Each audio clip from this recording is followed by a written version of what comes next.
دوستان گرامی، اکنون میگذاریم به موضوع دیگر از دوره بازی‌هایی که البته صورت گرفتن در کشور انگلیا. این رقابت بود با اشتراک دسته‌های ناتینگهام فورست و منچستر سیتی. این دو دسته در دوره نیم نهایی جام انگلیا با هم روبرو شدند و طور ما دیدیم منچستر سیتی در آخر موسم واقعا به حالت بهترین خود برگشت و اینک دسته برای یک جایزه که امکان داشت مبارزه برد تا به آخر تلاش کرد و به فینال هم برآمد.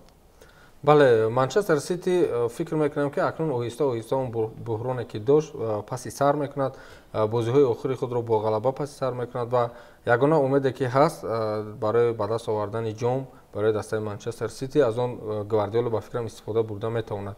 برای اینکه پیش از بازی با ناتینگهام همگان میگفتند که دسته ناتینگهام میتواند که دسته منچستر سیتی رو شکست دهد. حتی مخلصان خود منچستر همین گونه انتظار داشتند که دسته آنها باز شکست میخورد، ولی ما دیدیم که مثلا اداره کنی پوره توپ قریب که در دست بچهای گواردیولا بودند.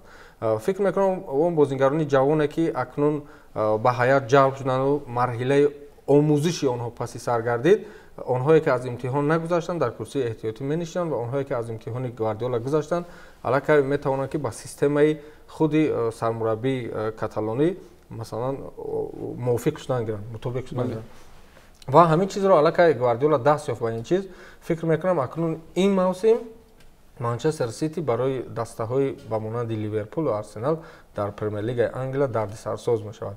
اکنون منچستر سیتی رو گفتم میتونه که آهسته آهسته برمیگردد و سیناری دومی علاقه برای سیتی تکرار می شود. ببینید هر موسم منچستر سیتی بهار به خود می آید، ولی پیشروی کار به کاله برای مخلصان سیتی آن است که این موسم آنها دیرتر بیدار شدند برای قسمت دوم موسم. ببینید هر موسم همین خیلی میشد، آنها با تناسب بسیار کلان قفا میماندند از لیورپول آرسنال، بعدا در نیمه دوم موسم جبران میکردند باز قهرمان میشدند. 5 موسم چنین طور بود، ولی که اخیر در 6مین موسم لیورپول توانست این چیز رو برهم دهد. خب از یک جانب آن زیچی خوسه تقویم شماره زیادی بازیایی که در انگلیس گذرانده میشوند و به 8 دور رسانیدن مرحله عمومی لیگ چمپیونها به این چیز سبب شد.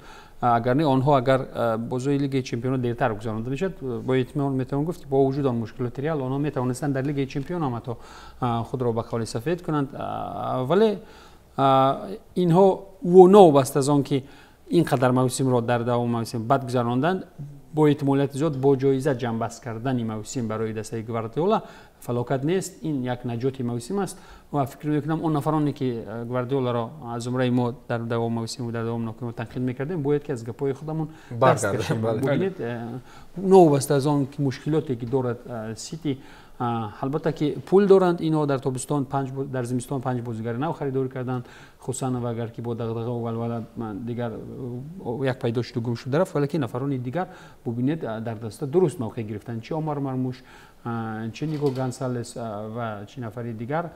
واقعا منچستر سیتی رو باید تعریف کرد که اینها هر موسم از کجا نیرو و قدرت پیدا میکنند که دیگران در آخر موسم ضعیف میشوند، به مثال لیورپول که از دیگر جام ها محروم شد، اینها با قول دوباره زنده میشوند و این چیز نه یک موسم 3-4 موسمی تکرار می‌یابد و فکر می‌کنم که در جام انگلیس لیورپول دسته گواردیولا با قهرمانی جام بست می‌کند. اکنون با زوری گواردیولا باز هم با این تند دادن در کار به خاطر چی؟ به خاطر اونه که نه هر یک سرمربی میتواند که از همین مرحله مشکل از بحران با زودی برآید. مثلا ببینید که دسته‌های بارسلونا حتی رئال مادرید بعد رفتن زیدان همین گونه مشکلات رو داشتن، سرمربی‌ها رو عوض می‌کردن ها، سرمربی‌های بگیم من رونالد کومان رو آوردن، سرمربی تجربه دارم آوردن، آنها نتوانستن از همون ماجرا از همون بحران دسته رو نجات داده توانند.